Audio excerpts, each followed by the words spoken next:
Yeah.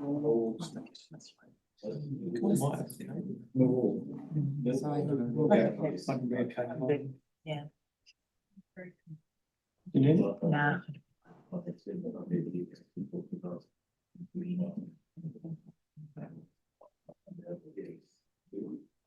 As soon as we hit 7.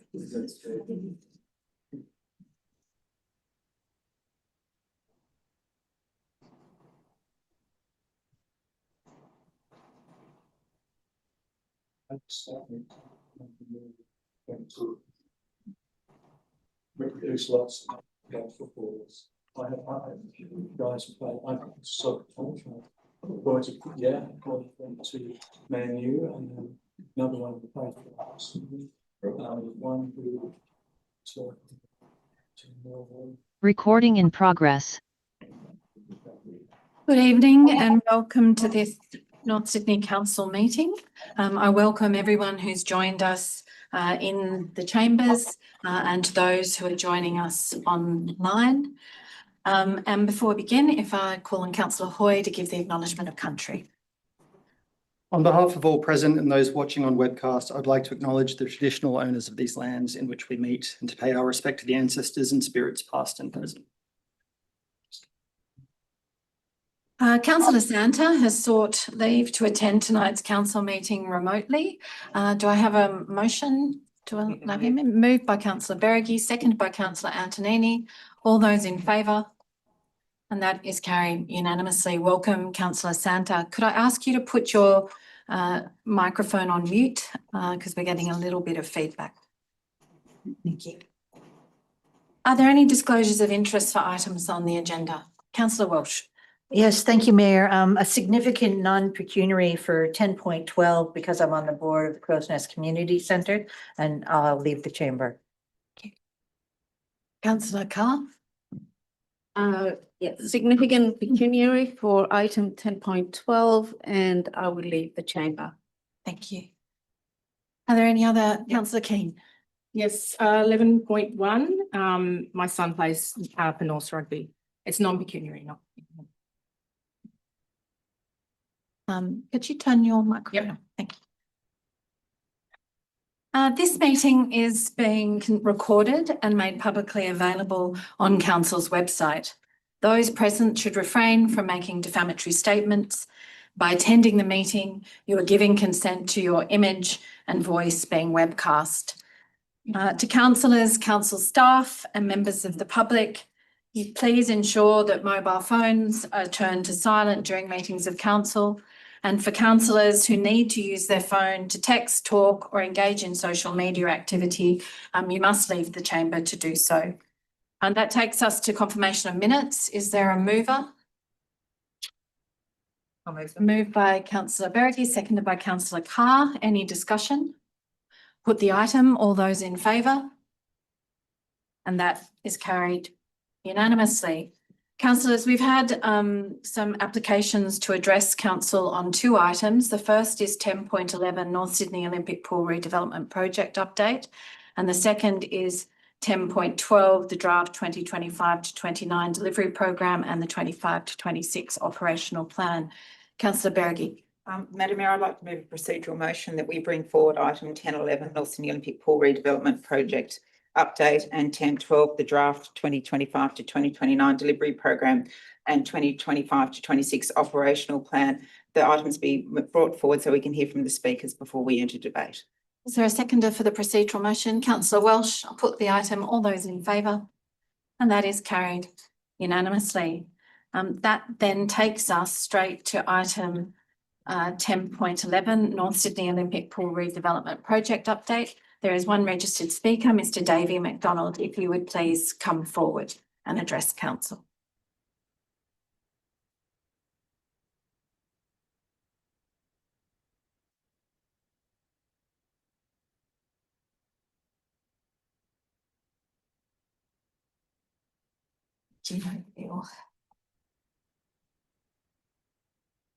Thank you, David McDonald. I'm a resident of North Sydney. I live in Haybury Street. The reason I wanted to come and speak to this particular item on the agenda is simply one where I've come here before and expressed concern over the fact that there's always so many closed meetings. And I think we've reached a pinnacle now with the pool where contracts have been awarded, work is underway. I think it's time that the meetings that are now discussing cost issues are made open to the public to hear what's going on. It was quite clear from the IPART determination that consultation with the community is critical. And this is especially critical because it's such a large undertaking that we've had. So that's what I've come here again to plead to council to open it up and enable members of the public. We could be selective or what have you. We can sign confidentiality agreements, but to be consulted in it. Consultation is everything. And that was a major driver, or one of the major drivers behind the IPART decision. Thank you. That's all I came here to say. Are there any questions for Mr. MacDonald? Thank you very much. Thank you.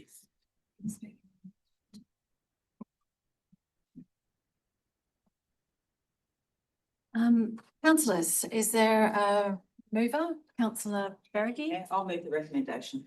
Is there a seconder? Seconded by Councillor Holding. Is there any discussion? Councillor Keane? Thank you, Mayor. Is there a reason why we don't discuss the item outside of anything confidential in the main forum? Well, Councillor Keane, anyone can discuss it. We are unusual in that we have a higher degree of disclosure, including every single variation in the public domain. So if you wish to debate it, you're open to do so now. That's the purpose of the report. It's more the recommendation. If we read the recommendation, it's about we go into. It's like any other item. You're able, as long as you're able to debate it without disclosing commercial in confidence or legal professional privilege, we're able to have that discussion. Okay, thank you. Is there any other discussion? I put the item. All those in favour? Those against? And that is carried. That brings us to the next brought forward item, 10.12. Again, there are two registered speakers. The first is Mr. Michael Parker. If you would please come forward to address council.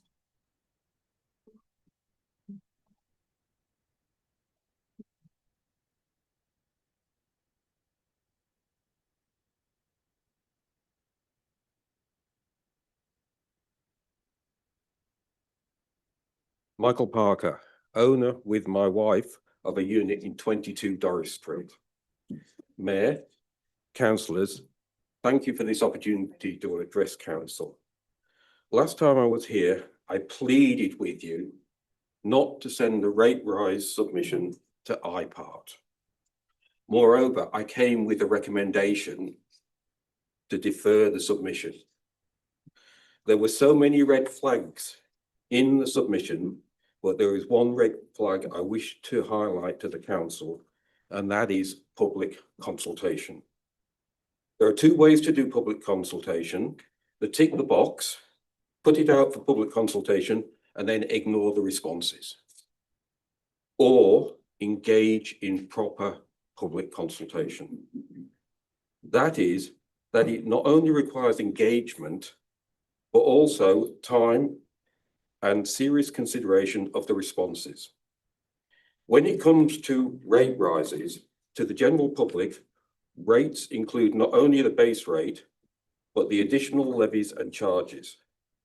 This is important when comparing with other councils' rates.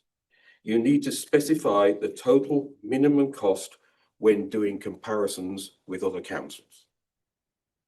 Getting back to the issue of consultation, the residents and ratepayers want to know what the options are, how much something will cost, and the impact on the budget, and by extension, their rates. And in particular, you need to know how willing they are to pay for each item. Looking at your draft delivery programme, you do not allocate costs for each individual item. You need to show the cost justification, and get feedback on priority. Reading the IPART report is sobering reading, but is also an opportunity. Mayor, councillors, this council has the opportunity to be the best council in New South Wales. Turn around from the debacle of the North Sydney pool to exceeding all benchmarks. Please, councillors, put your mind around being the best and not taking the ratepayers and residents for fools. Please engage in proper public consultation, not just for this budget, but for all future plans. I would like to see this document updated with costs or estimates next to each item. Thank you very much. Thank you. Are there any questions for the speaker? Thank you very much.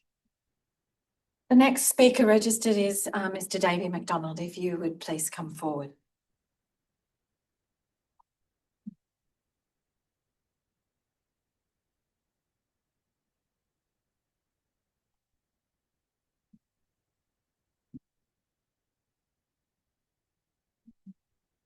Again, you give your name. In response to this item in front of you, councillors, I want to stress that I looked at the report that you possibly have already looked at.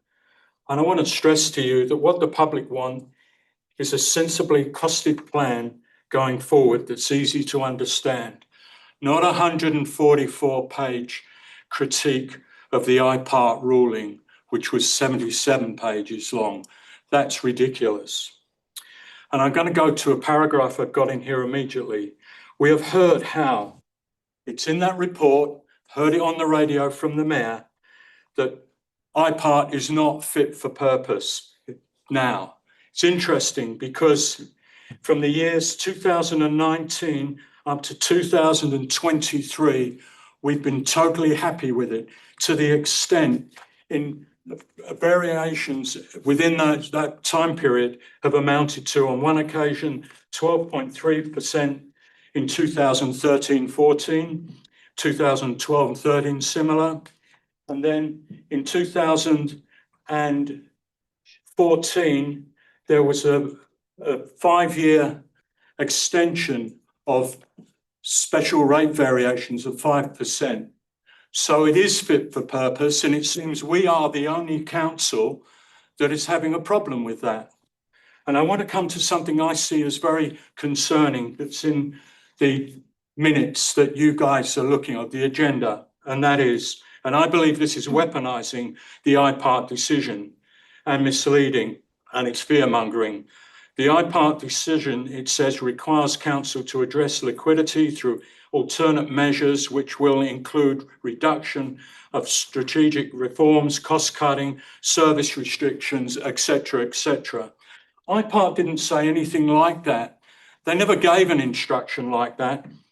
What they did say was council delivery program contains general discussions about which the council has done to contain costs, but did not provide quantifiable cost savings.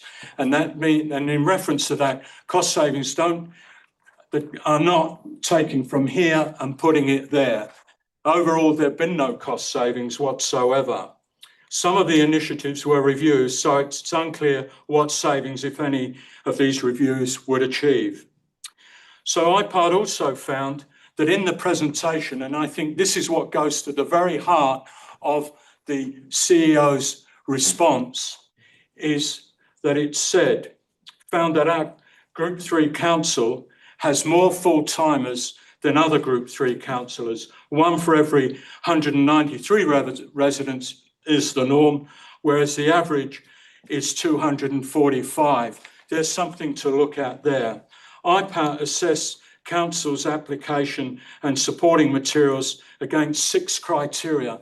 Council only succeeded in 2. And one of those was in terms of the process of consultation, not how it was done in the sense of its time frame, but that it had caveats put on it. And yet we will say, That's your 3 minutes. right. See, we're in a council where it's more important not to listen to what the public says, but to watch the clock.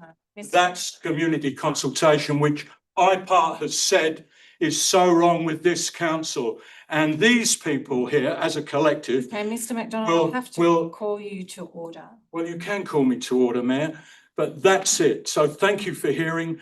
And we really need to get consultation going. And if they need more wriggle room in their presentation, they can get that by writing to the Minister direct. They don't need to rush this consultation through.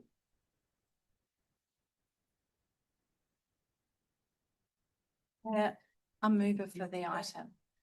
Thank you, Mayor. I'll move the recommendation to put the draft delivery program. I'm just going to add in a procedural motion. We have two councillors here who have declared significant non-pecuniary interest because of their involvement in the Kirribilli Neighbourhood Centre and the Crow's Nest Centre. Given how important this is, I think we should deal with all of the current delivery plan, with the exception of page 130 of 144, which is the social inclusion portion of the capital works budget of the operational plan, and page 136 of 144. Sorry, not 136, 133 of 144, which is the financial assistance grants. And there's the Crow's Nest Centre operating grant and the Kirribilli Neighbourhood Centre grant. So we will deal with it in two tranches. I think we deal with it with the exception of those pages that allows the two councillors to stay in to deal with the bulk of this delivery program and operational plan, considering that it's one of the most important matters that councillors ever deal with. Is there you have to take that on, and is there a seconder? Seconded by councillor Antonini. And procedurally, councillors, once we deal with all of this, we'll then allow councillors Welsh and Carr to leave, and we'll deal with pages 130 and 133 of the delivery and operational plans. Okay, pardon? So put that procedural motion to the room. All those in favour? And that is carried. So now we go back to you are moving the recommendation with the exception of those pages. Is there a seconder? Councillor Antonini, yes. Councillor Berry, do you wish to speak to the? Thank you, Mayor. The motion is to place the delivery program out on exhibition, and this is part of meeting our statutory requirement that we have to exhibit this and then adopt it by the end of the financial year, which is 30th of June, which is why there is a proposal to have an extraordinary meeting. There's nothing to celebrate really about the IPART report at all. The problem hasn't changed. We still have a huge liquidity issue. We still are carrying over $100 million of debt, both in external and internal reserves. I note in the just addressing that what one of the speakers said, council, the IPART report looked at two applications. One was for an SRB and one was to address raising the minimum rate. The minimum rate currently is about $150 something a quarter, and that is paid by almost 80% of residents. And IPART did say, if the council requires additional rates revenue to address financial sustainability, the council should consider various alternatives to an SV, including the reduction in services. So that is what we're having to do. The money has to come from somewhere. And if you when we actually start debating item 10.2, which is a quarterly budget review, you'll see that there's been an improvement in the deficit, which people might say hip hip hooray, but there's nothing to celebrate. That this is a result of one-off payoffs, the employee cost savings from holding positions vacant. That is making our staff work extended hours because we don't have positions that we are able to fill. We are also in the fortuitous position of having the benefits of not having the pool open, because the pool delays are meaning that we don't have costs coming up. I'm not sure this is a really sustainable position to be in. To address the immediate financial crisis that we are facing, and as the report notes, council has applied for a further $10 million from T Corp. As I said, extending council's external borrowings to 60 million and internal borrowings to 49 million. These all have to be paid back. And at the time that we are allocating internal reserves, we are just kicking the can down the road of renewals, of services, and there will need to be service cuts to address the problem. It was not this council, but a former council that committed our community to the disastrous and ill-conceived pool project, which continues to plague us and plague us and plague us. And I will remind everyone that the pool was never community consulted before the DA was lodged. This is just to place it on exhibition and to get feedback. I can't understand any debate about not doing that and not meeting our statutory obligations. And I'll leave my speech there. Thank you. Are there any other speakers? Councillor Keane. Thank you, Madam Mayor. I'd like to acknowledge the impartial decision of IPART and acknowledge the residents of North Sydney were heard. Thank you, North Sydney residents, for standing up for what you believed in and that you didn't have to face an 87% rate rise. That was too high. I think we all agree it was way too high. I agree the consultation is too short. To your point, Councillor Berrigan, yes, we do have statutory requirements. However, we could always apply for an extension. We did that with our SRB application and achieved an extension. So why couldn't we do it now? And to the Speaker's point, it gives our residents a longer period of time to actually submit their feedback on the plan. We don't need to cut services. I hear what you're saying, Councillor Berrigan. We don't need to. There's got to be other options for our residents so that they don't have to face service cuts. We have discussed them at length, and I know there are other options for our residents. When you mentioned the pool, Councillor Berrigan, yes, the decision to go with the pool was on another council, but you and the Mayor have been here the entire time through the management of the pool. Point of order, Councillor Keane. No. I wasn't No, here sorry. for that at all. I will If not you have have it a point, televised. thank you. Are there any other speakers? Councillor Spenceley. Yeah, thank you, Mayor. What a mess. Yeah. You know, what a mess. Blind Freddie could tell you that SRV was not going to go through. Blind Freddie could tell you it would alienate pretty much 80%, 90% of the community. What we need is a concrete plan. One that makes sense, one that's consulted to the community, one that actually defines costs for initiatives, one when we consult to the community, we define the impact of those costs. Our community consultation has been extensive. There's no question. The effort put in by staff has been huge on this, but the process has been flawed. We shot for the stars, 87%. And here we are making service cuts, talking about asset sales, using debt, all of the things we should have done to reduce the impact of that proposed rate rise. We're lacking here strategic finance function, taking a holistic approach. What we need is a budget that demonstrates what services we can provide with efficiencies, that operates at a deficit, that we can go back to IPART and say, look, we actually need a rate rise. Cutting services and not looking at things like potentially more debt or asset sales is simply making our job harder to get an SRV next time. I fundamentally can't understand why we don't have this strategic view of our budget. Councillors, we failed the community. Absolutely failed the community. Yeah. Thank you. There is never a need for 87%. We actually wanted and requested, and this was speaking to consultants in the industry, doing a huge amount of research, was one of the most lauded in terms of goals that had been put to IPART with lack of transparency. We wanted to stick cash in the bank. Yeah. We wanted to take money out of your pockets, the residents, and put it in our bank account. We're in the middle of a rainy day with the pool, yet we want to save in the middle of a rainy day for another rainy day. That's not how this works, councillors. if we get into problems in the future, we don't need to take $100 million of revenue of money from the residents and stick it in the bank just in case. We needed to be sensible and then put in for a rate rise in SRV if we got into trouble in the future. We did nothing to minimise the impact on the residents. This plan could be seen to be a failure from the beginning, and now we're lurching ad hoc into decision making. I'm being asked to make decisions on service cuts without actual costings next to them.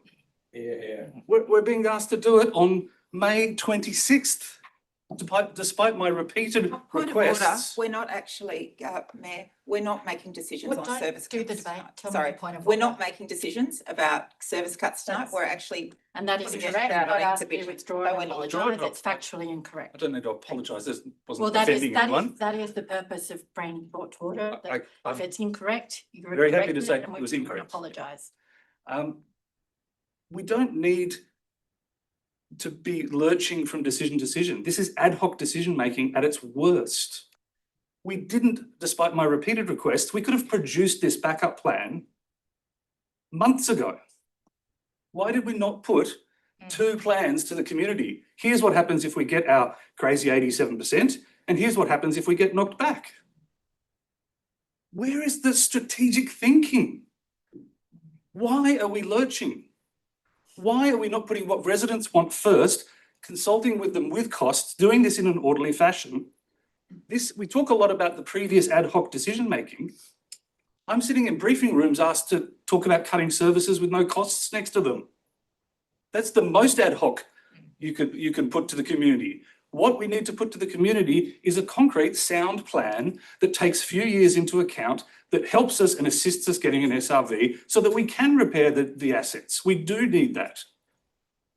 And the last thing I'm disappointed with in this plan and the approach is the defiance this council is showing towards IPART. It's ridiculous. Every other council Gunnedah got what they asked for. At some point, we have to turn around and look internally and say, it was us. We didn't do a good job. Not IPART. We're the only council not to get anything.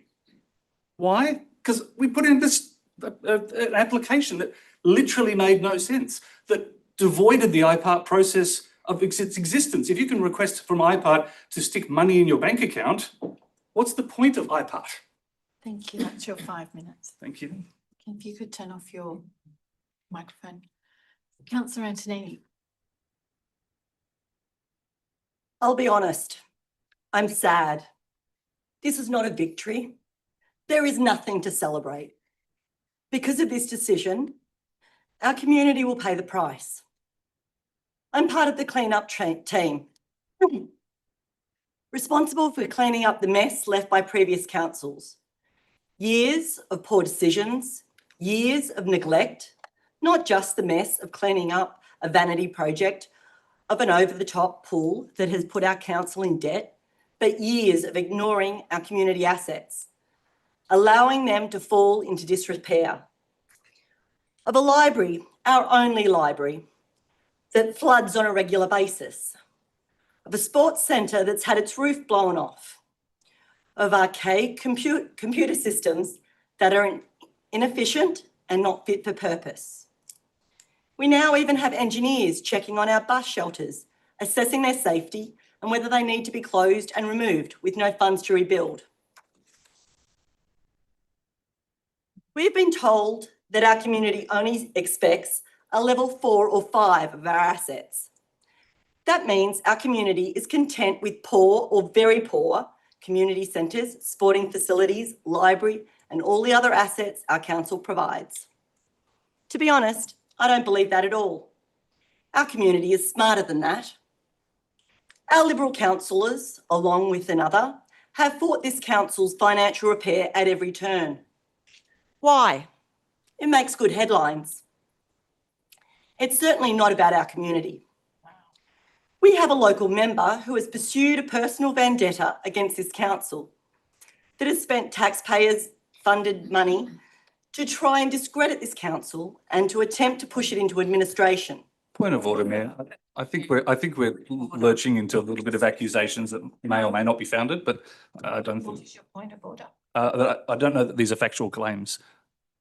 I'm not going to find that way because certainly the local member has spent taxpayers' money on missives to the communities on these Sorry, issues.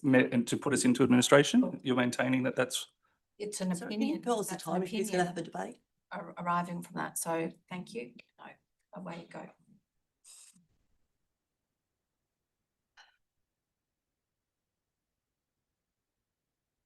The Liberals have spent years attacking this council, trying to create super councils to amalgamate us with other councils. Why? To control independent councils, to create another layer of government that is too big to listen to their community. The same member has the audacity to complain about our public buses while it was her government that privatised them at a cost of $4.8 billion. Her government that entered into dodgy contracts that are legally binding for an entire decade. Then we have Natalie Ward, Liberal MP, standing up in Parliament declaring that North Sydney's minimum rate is $715 per quarter. No, Natalie, our base rate paid by 76% of our residents is actually less than $180 per quarter. And while Mrs. Ward was so outraged, as is Mr. Spenceley, by our proposed rate rise, she seems to have spared no thought for the people of Federation Council, facing a hike of 70%. Our farmers and struggling rural families who will be paying on average between $320 and $1,780 per quarter. According to Miss Ward's thinking, they seem to have a higher capacity to pay. So again, the question is why? This is more political grandstanding, beating of chess, while offering no real solutions. Our three councillors here tonight that have run a campaign of fear-mongering and misinformation are all singing from the same hymn book. point of order, Mayor. Yeah. I'm not sure that we've run a campaign of misinformation. I No. think we've been reasonably factual in our comments. I think if I was to rule with you in particular, I've seen your 111% rate rise. That was misinformation, but I'll ask you just to withdraw and apologise, Councillor Antonini, and continue with your speech. I withdraw and I apologise. So we're singing from the same hymn book, the only one that the Liberals seem to have. Sell public assets and cut public services. I went to countless community information evenings Sorry. over the course of the Point- SRB, and I didn't point of see you at all, any of them, funnily enough. Point of order, Mayor. I don't know about the other councillors, but I'm maintaining for not cutting services. That was part of what I just delivered in my 5 We minutes. just said. Yeah. Yeah. It does Thank you. that in Did say that. previously you have said it. So if You actually again, said- sorry, tonight, Councillor Antonini, tonight, Councillor Spenceley has said that he is not looking to cut services. So on that basis, I apologise and withdraw. I obviously missed the bit where he said we should have done it before we went to the SRB. My apologies. Right, so we're singing from the same hymn book. And from every meeting I've heard from the community, I heard loud and clear, they emphatically did not want sale of public assets and they did not want cuts to services. Yet sadly, that is where we now are. So we stand again in a familiar Just place. again, Mayor, point of order. I'm just dealing with facts. If you read the, Give me a point of order. my point of order is, The code of meeting sorry, practice, the if you point of order possibly can. is that a large number of the submissions called for service cuts or called for asset sales or This- called for this- alternative thinking. So that's the public feedback. Councillor Spenceley, I'm not going to do this. This is Councillor Antonini's opinion. We've allowed your opinion. You don't agree Sure. with it. That's fine. Continue. I'll point out that it was at all the community events that I went to that I heard loudly and emphatically. But continuing on, we stand again in a familiar place. Once again, the can has been kicked down the road. Another year of our assets falling down, another year of costly band-aids, another year of our amazing staff doing the best they can to deliver services to our community with their hands tied behind their backs. So thank you, and thank you for letting me finish. Thank you. Thank you, Councillor Antonini. If you could turn on your Councillor Keane, you've already spoken. Can I have another word? No, you can't. Under that code of meeting practice. Councillor Carr. Thank you, Madam Mayor. I'm going to move away from politics because council is not about politics. Council is all about meeting the expectations of our community. I'm working on behalf of my community. I'm not a career politician. So on the delivery plan, I would like to say that I'm disappointed that again, we have a 4-year delivery plan going to be put to the community that is complicated, is difficult to understand, and will require significant amounts of time from our residents to go through and understand what this delivery plan is all about. I don't think that going to the community with a plan that is not costed, and then it comes back to us and we endorse it, or the majority of councillors endorse it, not necessarily myself, will then become the Bible to take for an SOV saying that the community voted for it. But the community doesn't know how much they're going to have to pay for these services. Thank you. Thank you. Call the gallery to order. Are there, Councillor Welsh? Thank you, Madam Mayor. Tonight, we are faced with the very real consequences of the recent IPART determination. As councillors, we now have no choice but to confront the financial reality in front of us and make difficult decisions in the best interest of our community. Due to IPART's decision not to support our proposed special rate variation, council is required to address its liquidity through alternative measures. This includes reducing strategic actions, cutting costs, scaling back services, deferring infrastructure renewal, and adopting a more aggressive approach to generating non-rate income. Council must also continue pursuing productivity improvements across the organization. As a result, the operational plan has had to change, with many initiatives pushed out or made contingent on future funding. Our draft delivery program for 2025-2029, as well as the operational plan and budget for 2025-2026, have now been revised and are being put forward for council's consideration and public exhibition. In examining our path forward, the options available to council fall into 3 categories: improving our operating performance, selling council assets, and increasing debt through further borrowings. Improving operating performance primarily means cost cutting. While some cuts may lead to efficiencies, many not, and will instead reduce the quality and accessibility of services our community relies on. Take our libraries, for example. North Sydney ranks 33rd in New South Wales for local government expenditure on library services, well below most metropolitan councils. These are not luxurious extras. Our libraries are vital community assets, particularly for our most vulnerable residents. I will fight to maintain funding to these essential services. On the other hand, when the North Sydney Olympic Pool reopens, council's internal service units, including finance, IT, and human resources, will be responsible for supporting a major high-demand business unit without any increase in their own resourcing.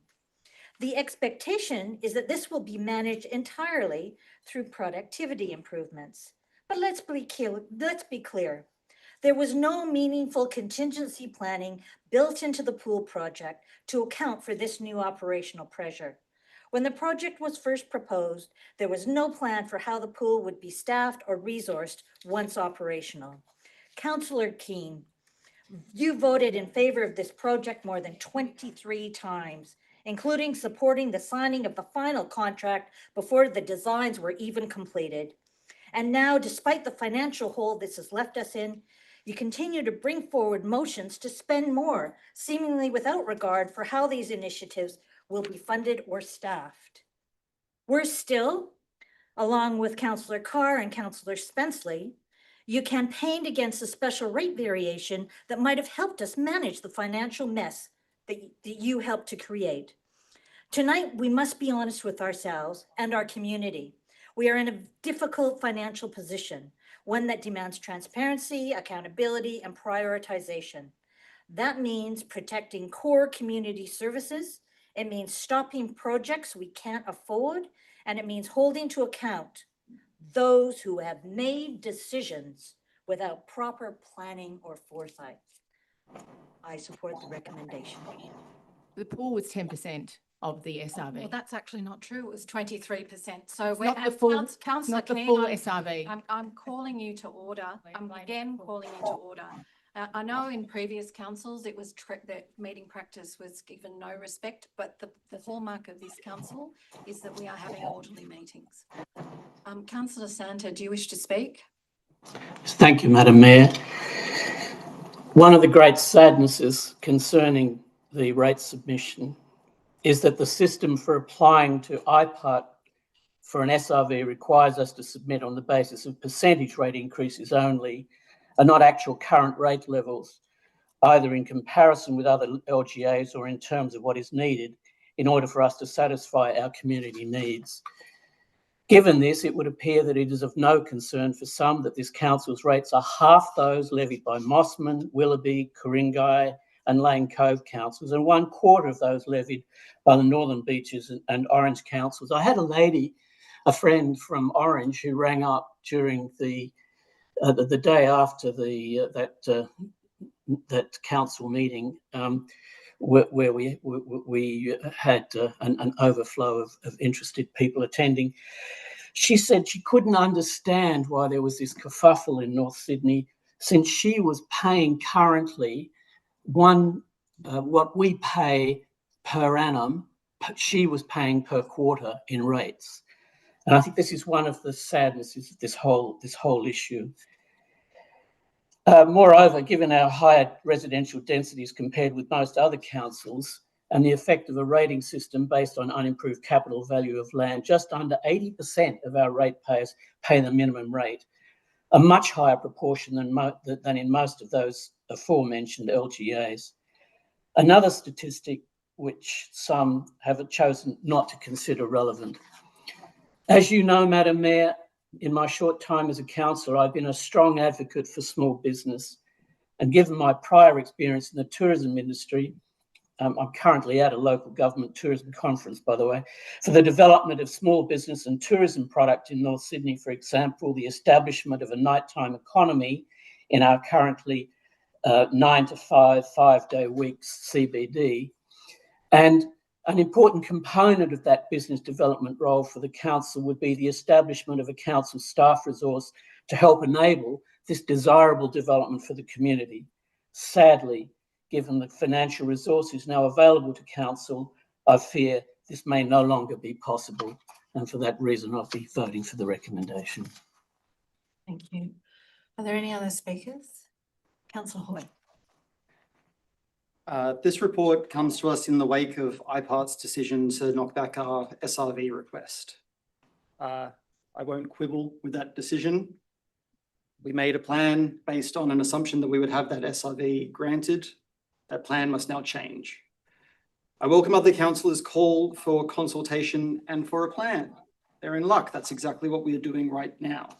We're consulting on the plan. It's in the name. I would note the request for itemised budgets and expenditures for each element. I just remind councillors that this issue was actually canvassed in a briefing, and we were told that as a result of chronic underinvestment in our systems, it is unlikely we will have the IT capability to do that. The irony is not lost on me, and I hope it's not lost on others. Consulting on a delivery plan that's attendant to the financial position of the council is not ad hoc decision-making, it is the opposite. We received a decision from IPART that was to knock back our request. The potential or even the likely result is going to be hits to staffing, services, or asset sales. This is an undeniable tragedy, and I'm frankly devastated at the prospect. This is not what I thought I'd be spending my time on council doing. That's the lot we've been given. Let's stop the sniping and the gloating and get on with the job that we've been elected to do. It's going to take creative thinking and collaboration and all of us pulling in the same direction if we're going to turn this around. I look forward to working to get that done. Thank you. Are there any other speakers? Before I give councillor Beregi your right of reply, I'll just speak briefly. Our community have told us they want excellent services and community facilities to meet the needs of not only the existing population, but to serve the huge increase in population that must be accommodated by 2029 and 2036. 5,900 new dwellings by 2029 and even more by 2036. And when we come to discuss the state significant development regime, I think you'll understand that it'll be even higher than that. This remains council's obligation and core purpose is to deliver on those services and those community facilities. Yet following the recent IPART determination, it remains challenging, if not elusive. The revised draft delivery plan and operational plan properly seeks to address the current financial and resourcing challenges that we continue to face.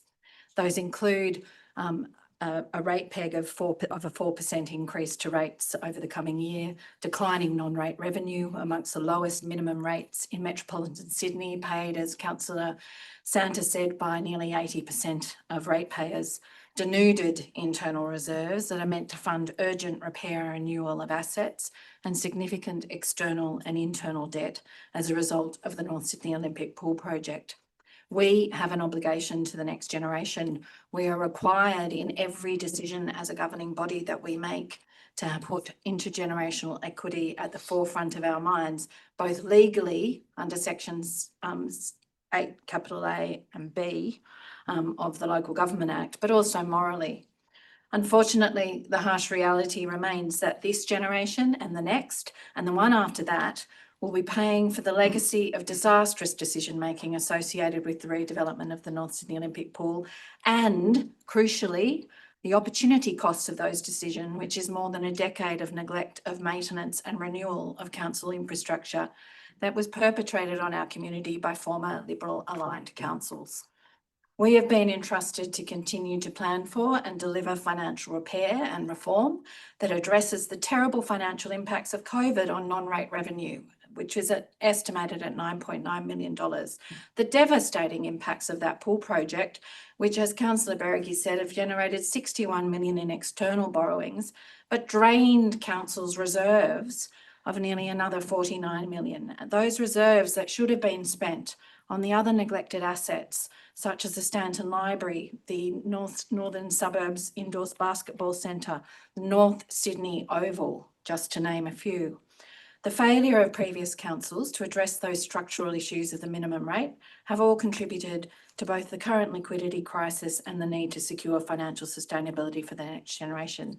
And as that is why I voted to apply to IPART for both an SRV to address liquidity, financial sustainability and asset renewal, but as well as an increase to the minimum rate. That decision was made in good faith and in the public interest, with fairness and intergenerational equity in mind. The application was made to ensure financial sustainability without cutting services or flogging off council buildings and land as a short-term sugar hit to address the liquidity crisis that we must face over the next 12 months because of that pool project. Following the IPART determination, we must once again look, unfortunately, as we have for the previous 2 years, to slash and defer $12.5 million in infrastructure renewal in this 25-26 operational plan. We have to explore asset sales and reduce or even cut service levels. In this operational plan and in the delivery plan, it's looking at community transport, verge mowing, graffiti removal. They're all recommended to be reviewed. And we will be having to struggle with those decisions over coming months. Others have said tonight that there's no cause for celebration in the recent IPART decision. The IPART application was a long-term financial sustainability strategy and plan. It sought to fix the current crisis and plan for the next generation. The majority of our community wants us to make difficult, at times even unpopular decisions over the long term to benefit this generation and the next. And that's why we will continue towards long-term financial repair and sustainability whilst managing council finances over the next 12 months. However, that will come at the cost of service levels to our community, the continuing decline in council assets, whether it's Stanton Library and Heritage bus stops to retaining walls, sea walls, community centres and sporting facilities. It will come with council looking to sell important community assets that once sold will be gone, with no future council ever able to afford to replace them. So it is therefore with heavy heart that I too support the recommendation. Councillor Berricky, your right of reply. Thank you, Mayor. Indeed, it's not a cause for celebration at all. And you are right. Whilst the pool on the face might just be a short part of it, it is the internal reserves, which some people like to call surpluses. They are not surpluses, they are reserves. They're reserves put aside for each council each year to spend on asset renewal, on maintenance, on all of costs. And I will remind you that council too is in a cost of living crisis. Don't think that electricity isn't going up for council whilst it goes up for households. It is. Every cost is going up for council as well. And council is in an unenvious position that when something needs doing, it needs doing then. And council is not there, is a price taker. They have to pay what the going price is in order to keep the services afloat. The comments about lack of transparency, I quickly have to address. Unlike other levels of government, councils put their budgets out on consultation every year. The state government don't. They just tell you what they're going to charge you. The federal government on the second Tuesday in May just tell you what the taxes are going to be. We have a federal government that wants to tax us on gains that haven't even been realised. Not councils. We have to put together a budget. We have to put together a delivery plan. We have to put together a resourcing strategy, and we put it on exhibition. Further, every quarter you get an update on the budget. Every quarter you get an update on the investment and loans. And the comment that the delivery program doesn't cost anything, isn't costed, perhaps you didn't get to page 124, where it actually goes through how much where the revenue is coming from and where everything is going to be funded. I mean, I really struggle to understand how this council could be any more transparent, because then the next comment is it's too complicated, there's too much information, it takes too long to read, it's all too hard. What do you want? This is the process that every council in New South Wales follows. This is the level of disclosure of this council. Nothing gets adopted unless it has been on community consultation. The idea that nobody knew that the budget was in crisis is hilarious, really.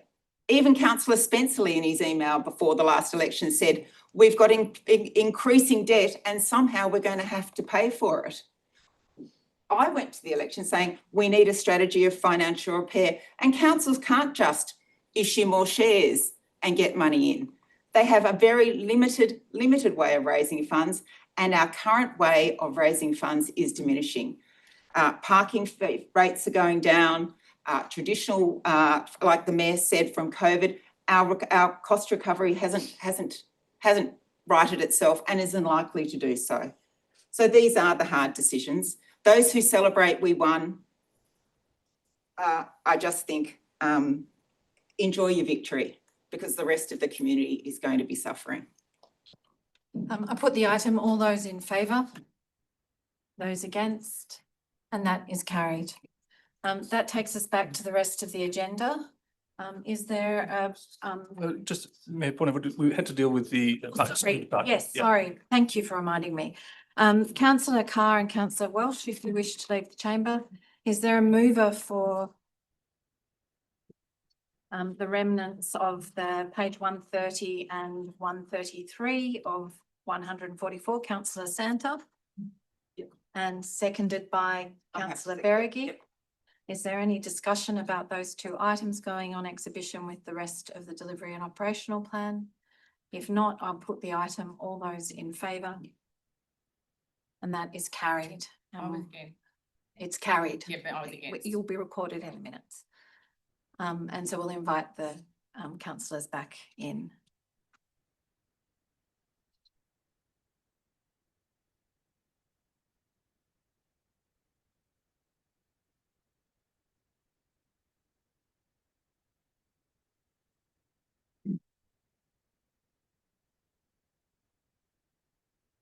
Is there, we have a number of items that councillors have indicated they wish to speak to, 10.2, 10.3, 10.5 and 10.6. Are there any others, or could we have a procedural motion by exception? Madam Mayor, I have a procedural motion that we move the following items on Globo. Item 9.1, item 10.1, item 10.4, item 10.7, item 10.8, item 10.9, and item 10.10, noting that for the tenders that we accept the recommendation in the confidential. And 10.8 for the writers in residence. Oh, sorry, did I not say 10.8? Sorry, and 10.8. Is there a seconder for that procedural motion? Seconded by councillor Welsh. I'll put the item. All those in favour? That means that all of the recommendations in each of those reports has been adopted by council unanimously. So that takes us now to item 10.2, the quarterly budget review. Recommendations. Recommendation is moved by councillor Beregi, seconded by councillor Holding. Councillor Carr, did you wish to speak to that? Just to say that the quarterly budget review seems to be very positive, and that's good news. Thank you. Thank you. Councillor Santa.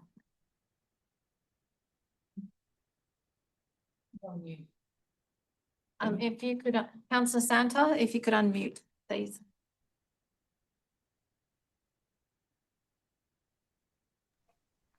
Sorry, Madam Mayor. Thank you. I'd like to refer to certain aspects of the quarterly budget review and draw their special attention to them. First of all, I note favourably with the deficit reduction from 3.5 million to 2 million, including a $2 million or $1.2 million in investment income, an increase in the operational surplus of 5.658 million, leading to a total of 9.869 million, increase in capital grants contributions because of the greater than expected developer contributions, reduction in the capital budget, I note, and overall, I think this is a result which reflects the good performance of the staff of council in running, in administering our finances in an excellent way, and I wish to applaud that performance review. Thank you. Are there any other speakers? Councillor Welsh. Thank you, Madam Mayor. And I too just want to make a positive note, and that I'm very pleased that the affordable housing project on Miller Street will be completed in November 2025. This is a terrific outcome made possible through a strong partnership between the state government, North Sydney Council, and Link Wentworth Housing. It's a great example of what we can achieve when all levels of government work together for our community. Thank you. Are there any other speakers? Do you wish to exercise right of reply? Councillor Hoy. Oh, sorry, councillor Hoy. I want to just briefly note a few material points in the council quarterly budget review. First, I want to acknowledge the hard work of every member of the council staff, their diligence in keeping a steady hand on the tiller in extremely difficult circumstances. Make no mistake, council is in a great state of uncertainty with immense planning proposals bearing down on us, an extremely testing situation with the pool, heavily deteriorating assets, and justified demands from the community for more green spaces and cultural events to support community well-being. Despite all those pressures, the operations of council have continued to deliver for our community. However, this quarterly budget review makes clear that we are in for difficult times ahead. Our infrastructure backlog ratio remains far too high and is set to drastically deteriorate further, and our debt service cover ratio leaves us very little room to maneuver in the event of an emergency. Council's operating performance ratio, that is council's ability to contain operating expenses within operating revenue, remains stubbornly below the benchmark. Council has been lucky to receive a few sugar hits and twists of circumstance to provide some much needed injections or retentions of cash to stave off a liquidity crisis. This luck is temporary and the savings will not stay that way for long. I want to pull out one other statistic that I think is illustrative of Council's mixed circumstance and prospects. That's Council's savings of $400,000 on workers' compensation premiums due to positive adjustments reflecting Council's claims record and hindsight adjustments to reflect changes in workforce. This is a welcome return, but one that is hard earned and easily lost. It is particularly easily lost when you consider the number of roles and positions Council has held unfilled, and also the increased use of temporary workforce. Temporary workers and overworked workers can easily create the conditions for accidents, stress, and burnout to occur, which bring with them the risk of injury. In many ways, these savings can often turn out to be a false economy, and more than that, present an untenable risk to workers being constantly asked to do more with less. And that's why I think it is an illustrative point to demonstrate that while the Council staff are currently doing an immense job papering over the cracks, those cracks remain, and we run the risk every day of those cracks coming through again. But not to be too doom and gloom about it, I'll end with a thank you and congratulations again to the Council staff for their continuing dedication and hard work as we work to steady the ship. Councillor Berrigan, your right of reply if you wish to exercise it. Thank you, councillor Hoy, for pointing out all the ratios, which I was just about to do, although I will not repeat that at all. But I will agree, and whilst it is a stunning report from the hard work of the staff, there is a lot of caution to be held on it. This really is a Band-Aid, and we have lucked in with a couple of things. And I recognise the workers' comp and the iCare situation, and I totally agree that this is hard-fought reduction, but it is easily lost if we overwork staff and we don't invest in their health and their well-being and their training and development, which is often one of the things that is easily cut from a budget where we don't invest in our staff. And this is one time that I hope that this council doesn't take the easy route of cancelling training, cancelling staff development, and cancelling the amazing work that has been done over the recent 2 years of building staff morale from a very low base when the current mayor took office back in 2022. We do have a couple of sugar hits and a couple of nice timing issues, which have very conveniently made this look like a good report. But again, it is nothing to celebrate. There is no hard and fast path to recovery here. We only need one thing to go wrong and the ship will sink. We have no reserves. If we all of a sudden have a seawall collapse, if we have an emergency, if we have a retaining wall go, we do not have what some like to call surpluses, but most like to call reserves, that we can actually step in and fix it, and that is devastating. So whilst it's nice to celebrate the wins, and I do thank the council staff for their incredibly hard work, and I would ask the CEO to pass that on to the finance team, that the work has not gone unnoticed, especially in this report and in the delivery report, which was turned around in an amazingly short time and is of enormous high quality. I don't think we should be celebrating this too soon. I'll put the item, all those in favour and those against, and that is carried. That brings us to item 10.3, the Q3 review of the delivery program operational plan 24-25. Is there a mover for the recommendation? I'll move it. Moved by councillor Berrigan, seconded by councillor Holding. Councillor Carr, you indicated you wish to speak to this. Yes, Madam Mayor, thank you very much.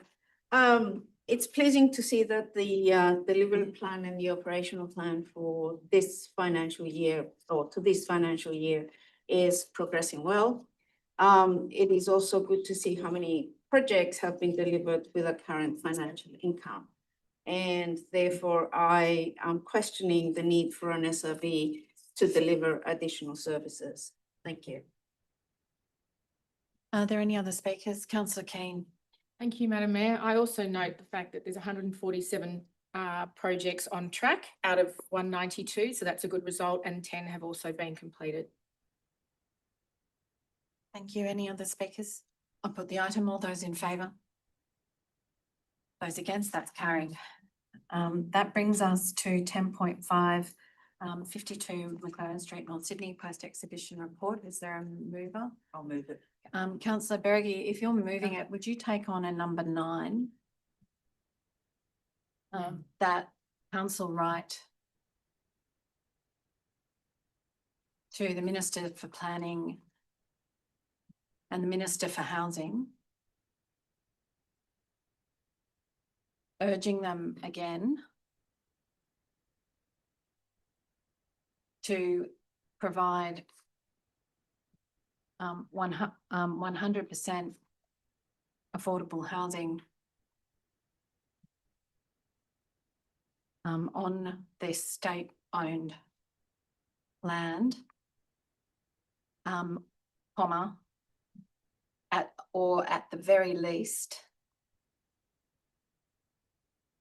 30% affordable housing in perpetuity as has been delivered by the private sector on the Crow's Nest Overstation development site. I'm more than happy to take that on, Mayor. Okay, is there a seconder for that motion? Seconded by councillor Holding.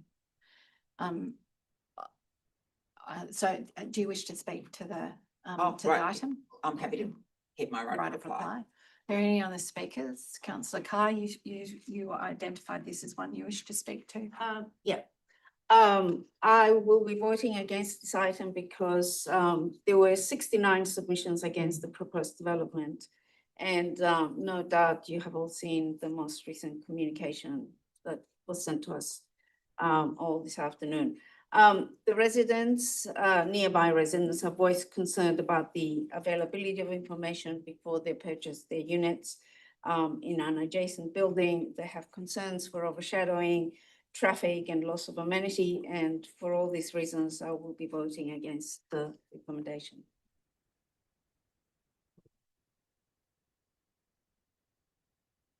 It's your turn. Are there any, councillor Welsh? Thank you, Madam Mayor.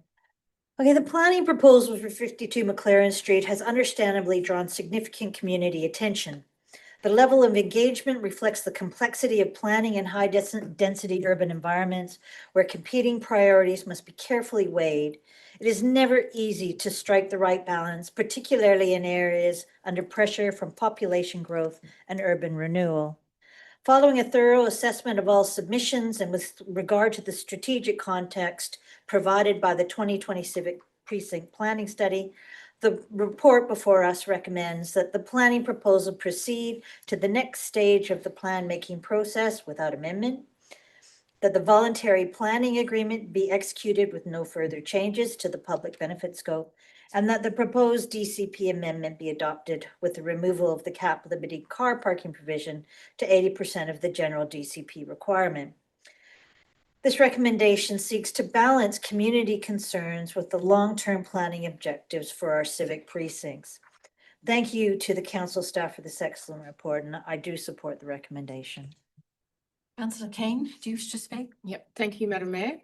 I also cannot support this recommendation in front of us. Just to further on from Councillor Carr, it was 69 objections out of 71. That is extremely high. The residents have made it very clear that they do not support this proposal.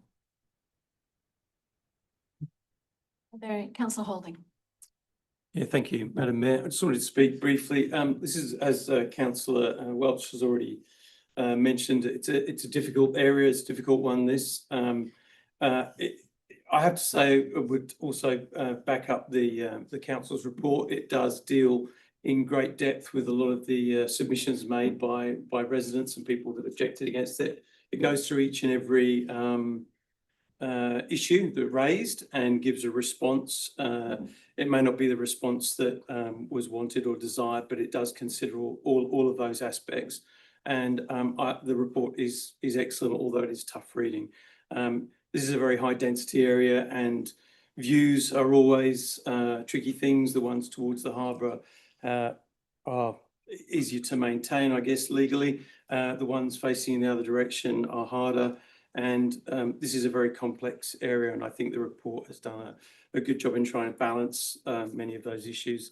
The other thing is to consider the new HDA body, which is a state government body, And I do have some concerns around that if we were not to act in the way that the council council staff have recommended in this report. So I think the report is good. I do have a lot of sympathy for the people who have raised these issues, but ultimately I think that the council report deals with it, and we do have to progress forward, not least because we have there's a carrot and a stick situation here as well.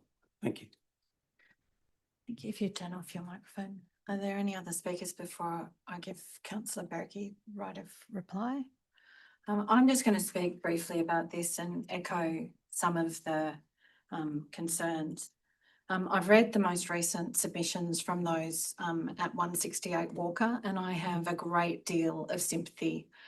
There are many new residents who have bought into a site that is next door to a site that has variously, in my time on council, had applications for a 33-storey vertical living aged care facility by Uniting Care that was going to occupy all of the site without an 8-storey transition to an owner, and that was to have a locked dementia ward on it.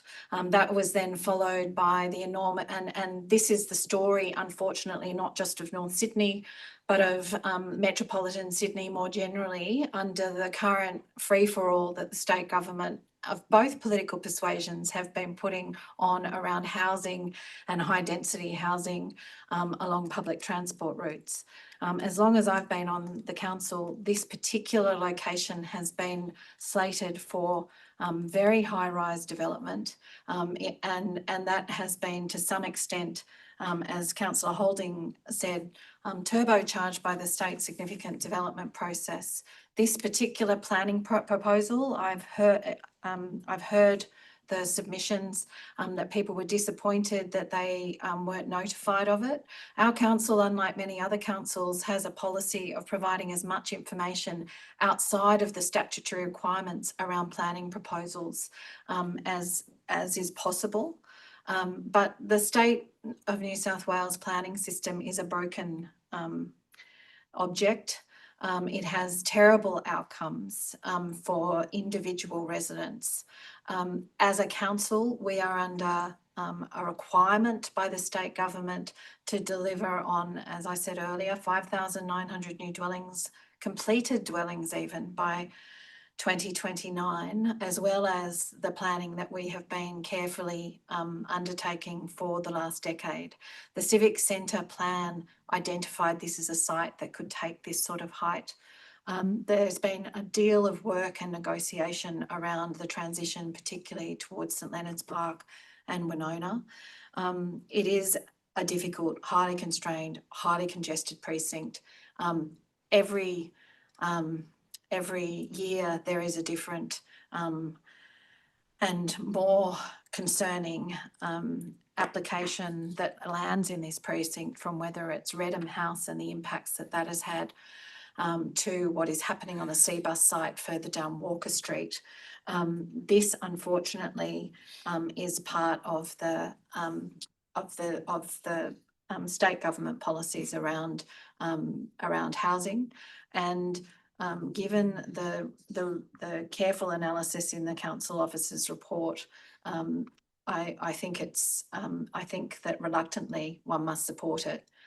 The item 9 is a repeat of what we have said previously on 3 different occasions to the state government. It is outrageous that a site that is a state-owned piece of public land in a housing crisis has a 5% for 10 years, when even the risible figures in the recently gazetted accelerated Todd precinct in Crow's Nest range between 3 and 18% in perpetuity. But more outrageously, on the Crow's Nest Metro Planning Portal, Third Eye are delivering a 24-storey tower and an 8-storey tower which is 30% affordable housing in perpetuity for workers at Royal North Shore Hospital. The state government should be meeting that here on its own land for a very obvious defined public good. And so for those reasons, I will be reluctantly supporting the recommendation. Councillor Berry, do you wish to? Thank you, Mayor. No, I support what you're saying. And it is a difficult position. I have read all of the submissions and like everyone around the table have enormous sympathy. But the planning system is broken. And I think when we get to, if you look in the item 10.6, which follows this one, council is noting that the minimum opportunity to provide proper consultation is a 14-day window that the state are providing. So, you know, in context like that, I think council does. I would say that a lot of the issues raised are things that I have stood here and argued against. Solar access, I think, is a human right. And what we are seeing is a state government who are determined to build. In fact, they're not determined to build. They're determined to approve. Councils don't build housing. That's not, so I'm not quite sure, but we are up in St Leonard's. You cannot refuse an approval because nobody gets, because of solar access. I find that appalling, and the same is here. I'm sorry if people bought into a property and didn't realise that this was up for under consideration. However, like the Mayor said, this site has been at the site of enormous development pressure and activity from proposal to proposal to proposal.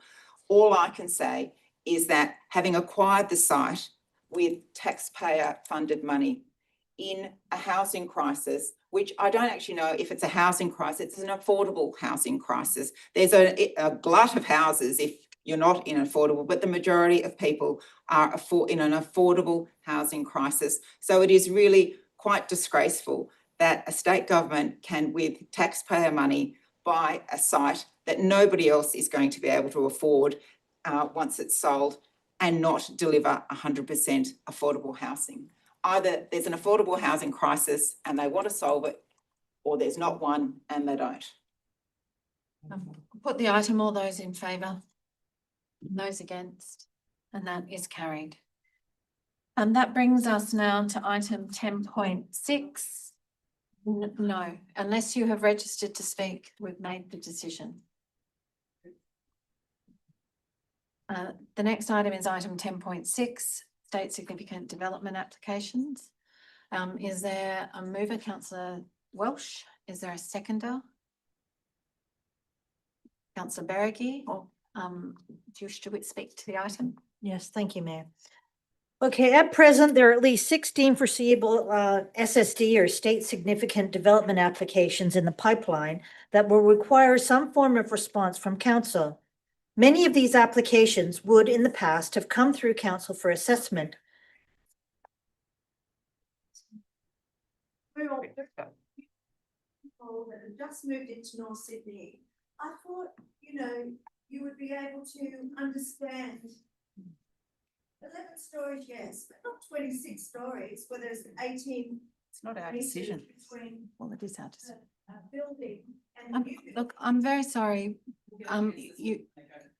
Yes, there will be another opportunity. And what I would say to you is, if you wish to speak, Yeah, I you need to understand register so that you can. that building. We do understand that you bought not knowing. Yes, That's the Thank you. correction, Mayor. That's the correction. The information was not available. The report says so. Yeah. Somewhat difficult to find. You did not make that information publicly available, and people pay premium for a view that we do not have anymore. And That is, you would have that is heard, the actual crux we've of it. we've read, I have read, and I know that everyone around the table has read your submissions that put that very forthrightly. So, But you passed anyways. Yeah. And you we were made there a to cut the decision. ribbon. well, we've made the decision. Thank you. Okay, Councillor Welch, you have the floor. Okay, thank you. Many of these applications in the past have come through council for assessment along with appropriate fees. Take, for example, the now withdrawn development applications for the 1 to 7 Rangers Road site. Those applications generated fees of around $210,000, of which approximately $100,000 was the planning reform levy alone.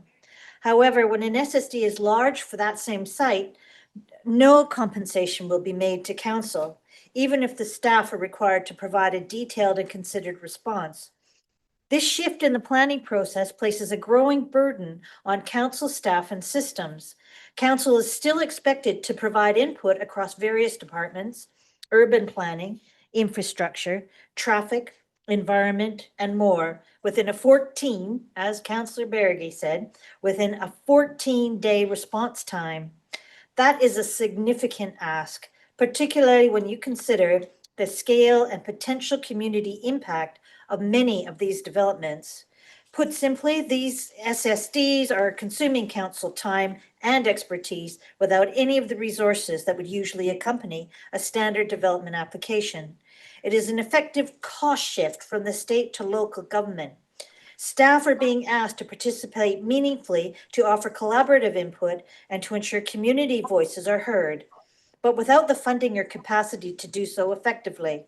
Our IPART's recent rejection of the SRV means state cost shifting to council has an even bigger negative impact than ever. I want to be clear. Council supports more efficient housing delivery processes. Council recognizes the urgency of housing supply, but we also know that community trust and good planning outcomes depend on genuine local engagement, and that requires time, skill, and resourcing. I support the recommendation. Thank you. Are there any other speakers? Councillor Santa.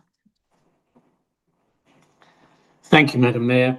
I noticed particularly in the report prepared by staff for this item that they say, quote, this is a clear example of cost shifting to local government. My mother was a very religious person, and she taught me a very important phrase, and that is, on the one hand, the Lord giveth, and on the other hand, the Lord taketh away. But in this case, unfortunately, on the one hand, the Lord refuseth to give, but still taketh away. I will be supporting the recommendation. Are there any other speakers? I might speak I have a question. Yeah. Sorry, Mayor. Just through you to the Director of Planning. Does 14 days include weekends? No, it doesn't. It's sorry, it does. It's 2 weeks is what we're talking about. In layman's language, 2 weeks. Thank you. I'm just going to speak. I agree with the thoughts and the points put by Councillor Welsh and Councillor Santa, but I actually think this is something we should be exceptionally alarmed about.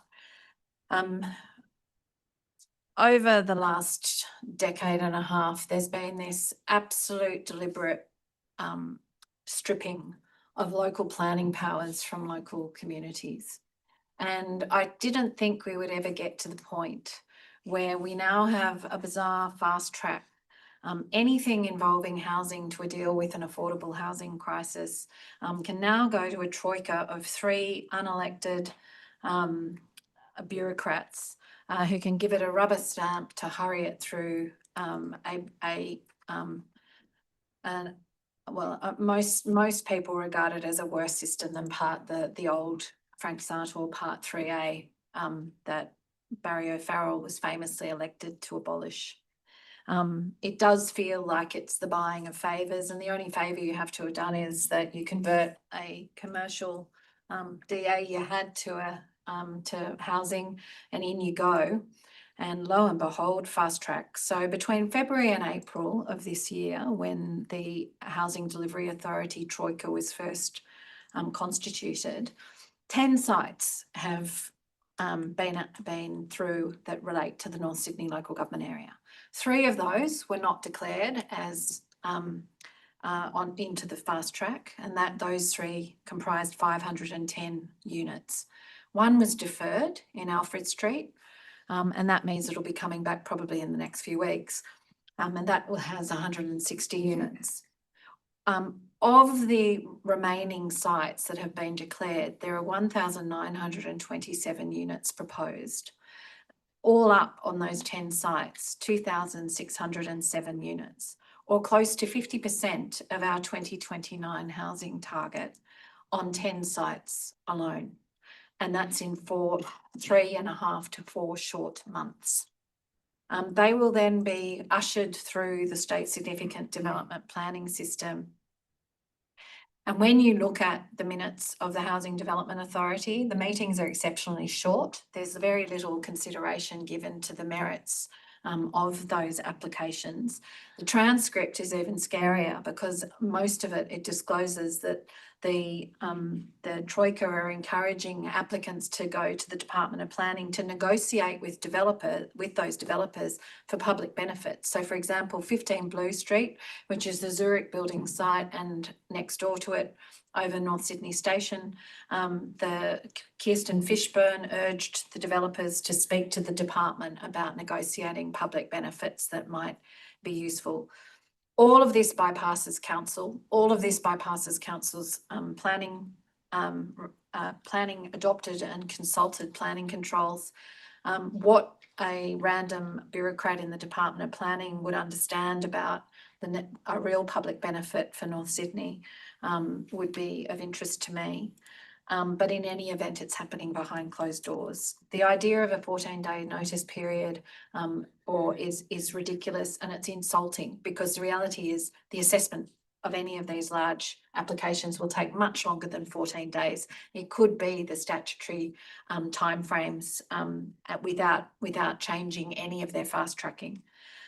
Worse, if you don't lodge your submission in the period, it's not counted as a submission under the legislation. So they're stripping away participation, they're stripping away local planning, and they're fast tracking an enormous number of apartments. And when you have it centralised in that way, the coordination, and that's why it is a huge cost shift, because the coordination of relevant conditions of consent that understand the cumulative impacts in a place like we've just dealt with in McLaren Street of parking rates and alone, we will end up with much poorer form of development because of that lack of local understanding. So I support the motion. I once again despair about the state of New South Wales. The Rumclaw spirit is alive and well, and if you're doing housing, apparently anything goes. Councillor Berger, you're right. It was Councillor Welch. So well, right. Okay, put the item. All those in favour? Those against? That's carried. And that brings us to the motions. 11.1. Councillor Keane moves the motion, seconded by Councillor Carr. And may I have an amendment? Yes, what's the amendment? I've sent it into governance. Yes. The amendment is that council right to congratulate the North Sydney Rugby Football Club on the 125th anniversary this year, recognising its significant contribution to the Australian rugby and North Sydney community. That in the letter, council acknowledged this historic milestone and honour the club's enduring presence and heritage at the venue. Are the movers prepared to take that on rather than the? No. Okay. Is there a seconder for the amendment? Seconded by Councillor Holding. Councillor Berger, do you wish to speak to the amendment? Thank you, Mayor. I'm moving the amendment because yes, we can recognise Northern Suburbs Rugby Football Club.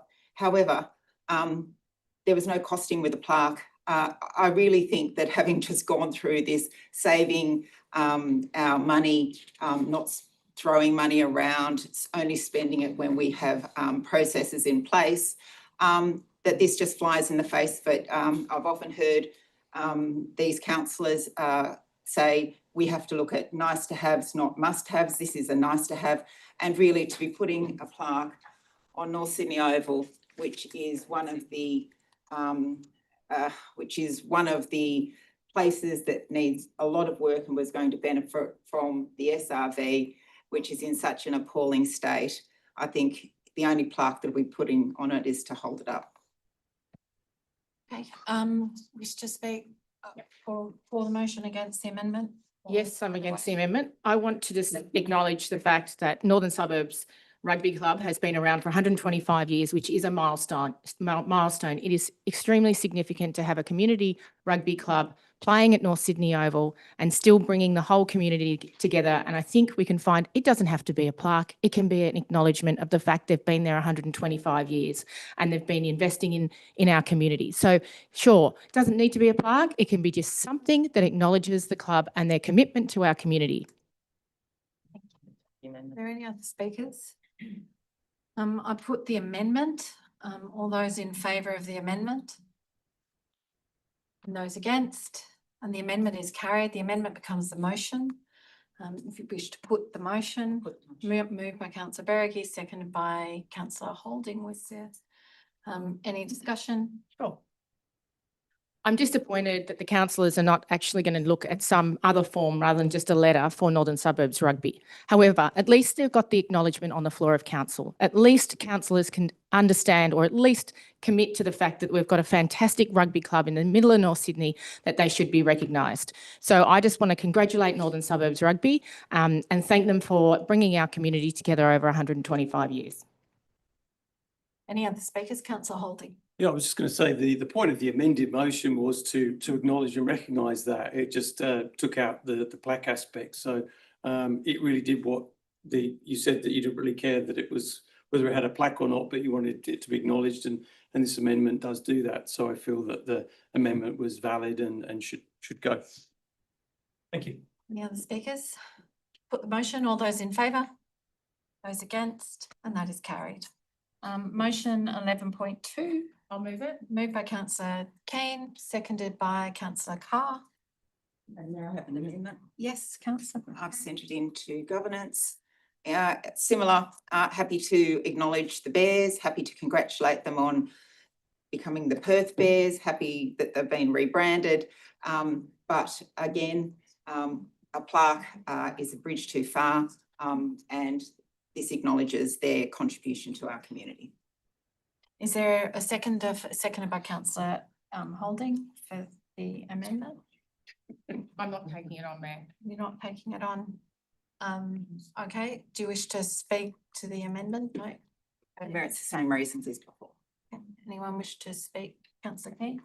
Yes, so I'm not taking on the amendment once again. I think North Sydney Bears, 115 years, and also the fact they've just been promoted into the NRL. It is a milestone and so good for North Sydney, our visitor economy. It's just going to change the way North Sydney is around rugby league. And I want to congratulate the Bears on this fantastic promotion and milestone. Why not put them in flashing lights on the middle of North Sydney Oval? Sure, it doesn't have to be a plaque, but it could be some level of acknowledgement of their commitment to the North Sydney community. Councillor Holding. Thank you, Mayor. Yes, I just wanted to speak about the Bears. I too would like to congratulate the Bears on their return to the NRL. It's particularly bittersweet that they've had to move so far from their home to do so. It's worth remembering that during their long hiatus from the top flight, this council has done all it can to support them morally and financially, often providing venue hire, cleaning and floodlights at a much reduced rate. North Sydney has always supported and will always be the spiritual home of the Bears, but with our rates, infrastructure and cash flow issues, I think it's unlikely that the team will actually be able to schedule the one match per season they have earmarked to play here at North Sydney Oval. Having recently been on a tour of our facilities, and as I've commented on this before, I'm uncertain that the ground, stands or changing rooms will be at the required level to host an NRL fixture. It's also worth remembering that while the NRL is great news for the Bears, it doesn't take effect until 2027. So I'm unsure why this motion, the previous motion, rushed to fund a plaque from North Sydney ratepayers, which would then be attached to a building which does require repair. Unlike this council, the Bears have been lucky enough to agree substantial funding for their future.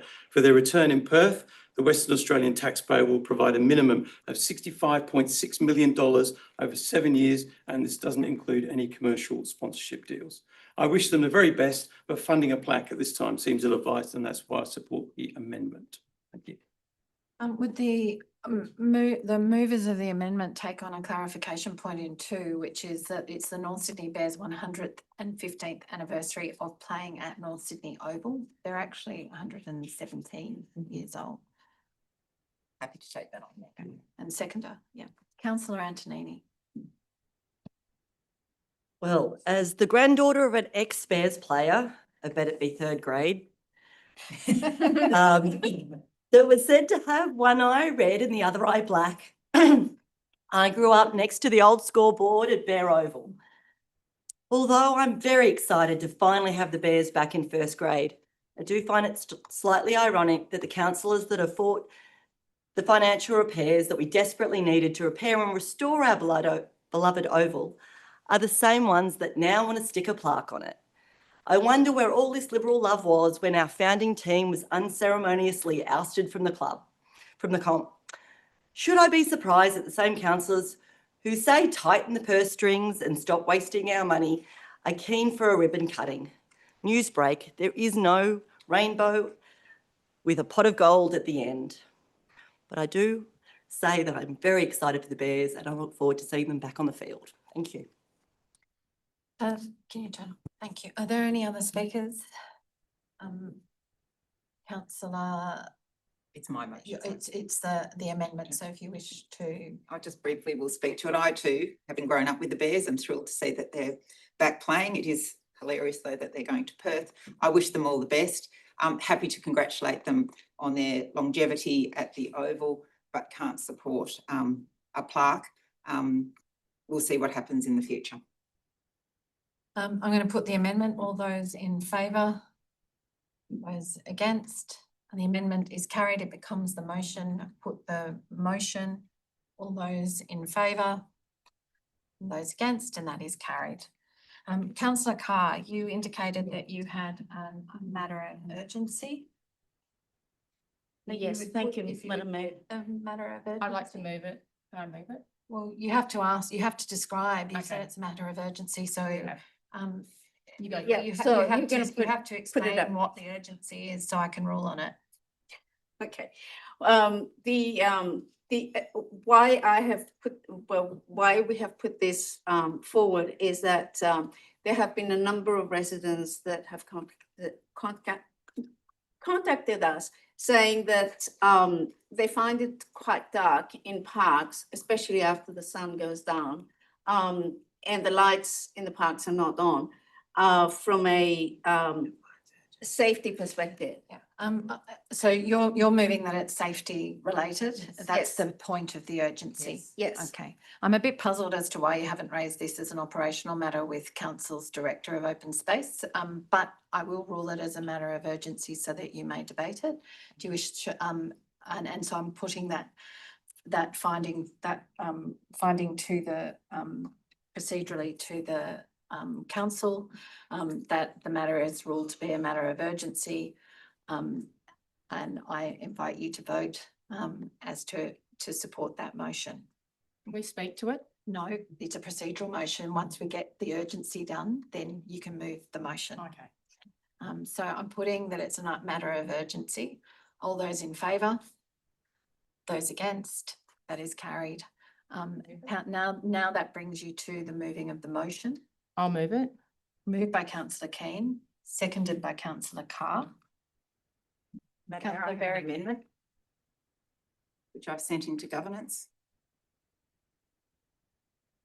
And the amendment is that consistent with the strategic direction in the open space and recreation strategy, specifically action item 2.8, which states develop and implement a program for increasing the capacity and utilisation of sports fields and courts throughout the infrastructure improvements. The council prepare a report on actions that can be undertaken to increase the utilisation capacity, and I will add, and safety of sports fields and parks and other public domains, open space for areas. Oh, it's moving now. Through increased hours of lighting. That the report include consideration of the following as that the report that we actually implement a trial. I'll just so in number 2, that we implement a trial in the first instance to gauge community support So and council feedback. implement a trial. So The council implement a trial in the first instance to gauge community support and feedback of the following: lighting of the play equipment in St Leonard's Park until 8 p.m. in the evening, lighting of the fitness equipment stations in Anderson Park from 5 a.m. to sunrise and sunset to 8 p.m. depending on the lighting through existing bookings as it's a sports field, C, trial lighting in Primrose Park, Upper Forsyth Park and Waverton Oval for an hour after the last booking until 8 p.m. That a council report include the costing of the increased hours of lighting, installation of any infrastructure and funding options, along with other recommendations for locations where council could increase and improve the capacity, safety and utilisation of sports fields, parks and playgrounds in the most effective manner. And 4, that the report also include details of the responsible entity for lighting infrastructure in parks, pathways and in other public areas. We just have to correct the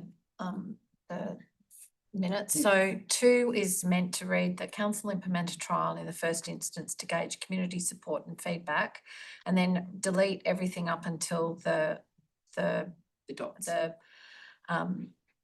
yeah, The A, B and C. Right. Is that right? and yeah. Not read. So I think that's what you said.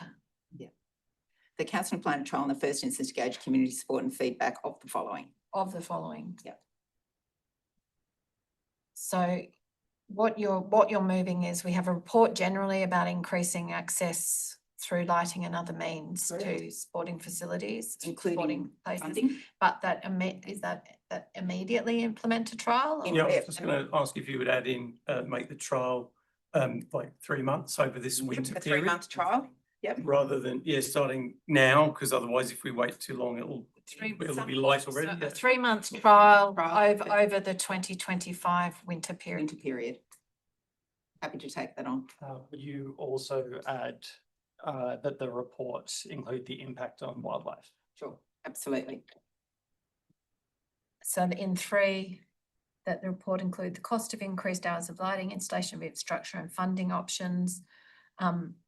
And maybe say, but after Environmental. infrastructure, put It's environmental impact. environmental That's probably more impact than wildlife.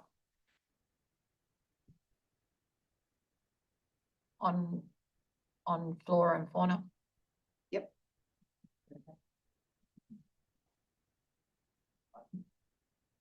Okay, is there a seconder for that amendment? Seconded by councillor Holding.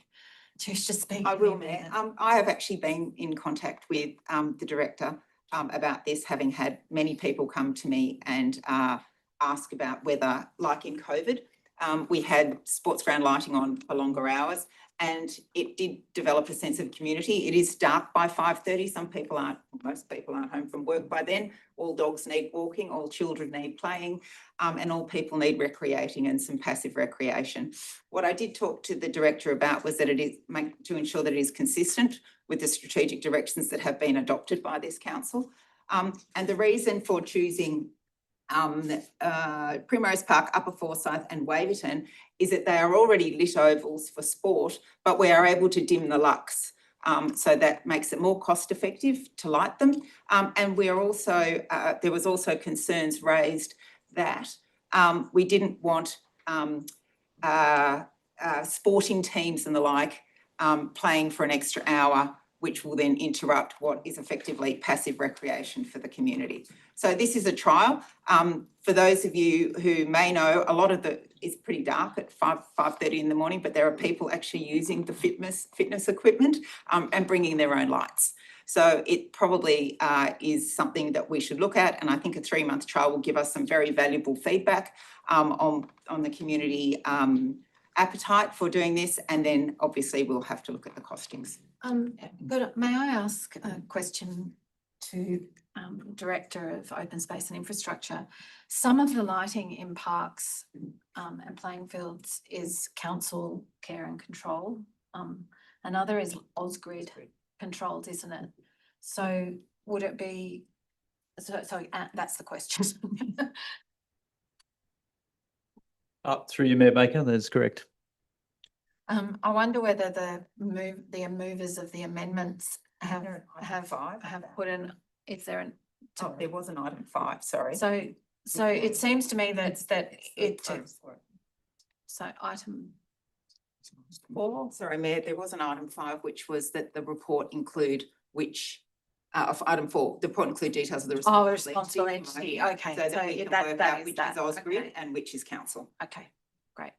Madam Mayor, I'm not accepting the amendment. Okay, I was about to put that to you now that we've settled it. Okay, you've spoken to your amendment. Happy to. Do you wish to speak to or for or against the amendment? Yes, no, I'm not accepting the amendment. We kept this simple. Residents are coming to us, they're walking their dogs in the park, they're getting outside when they get home from work. 4:45, we all know it's dark. So it is a safety issue, hence the urgency of the motion that Councillor Carr and I have brought to you this evening. We want to keep it simple. As you mentioned, Councillor Holding, it's now. It's not 3 months' time. So we need to do this now. No, I'll speak, thank you. And I want to say that I want to sit with my motion on the basis that we could activate this now in certain areas where it is actually safe for our unsafe for our residents.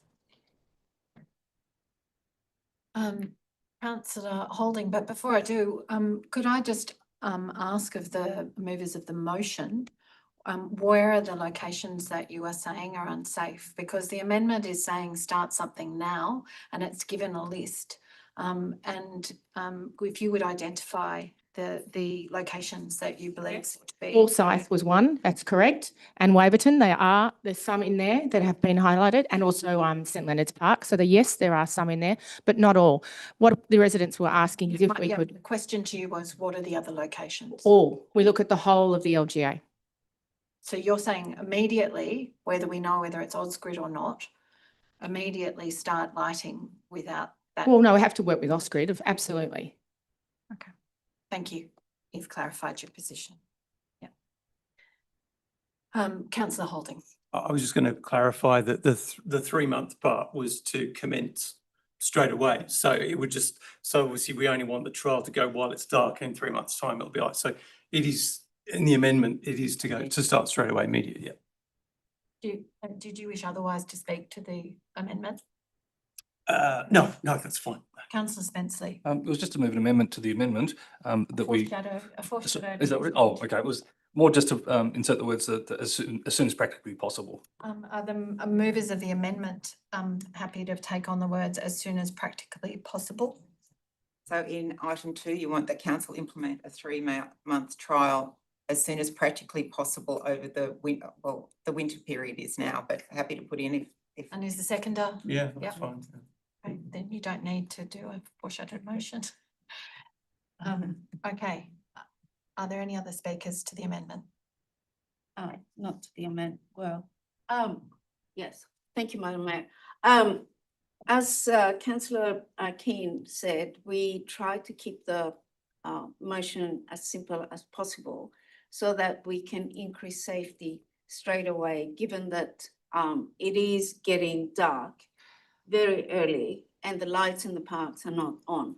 Therefore, if there is a way of turning the lights on, making it safe for people to use the parks, and we can look at a more extended motion and things to do at a later stage. But I think of urgency is to make sure that there is light in the parks and it's safe for people to walk. Thank you. Before I give you your right of reply, I'm going to speak briefly in favour of the amendment as amended by the table. Frankly, Councillor Carr, I think it's the best of both worlds. You're getting an immediate trial to make safety in places that you've identified, St Leonard's Park, Primrose Park, Forsyth Park, Waverton Oval, and the exploration of the technical details with Ausgrid and other providers, as well as a report about how to increase that utilisation more generally outside of winter. And so for all those reasons, it addresses both safety concerns as well as activation of council spaces for passive recreation more generally. And finally, I would say if any councillor has any concerns about safety, they should be raising them directly with the Director of Open Space and Infrastructure as they know about them, because that's a real risk issue for the council. So for all those reasons, I'll be supporting the motion. Councillor Berrigan, do you wish to speak?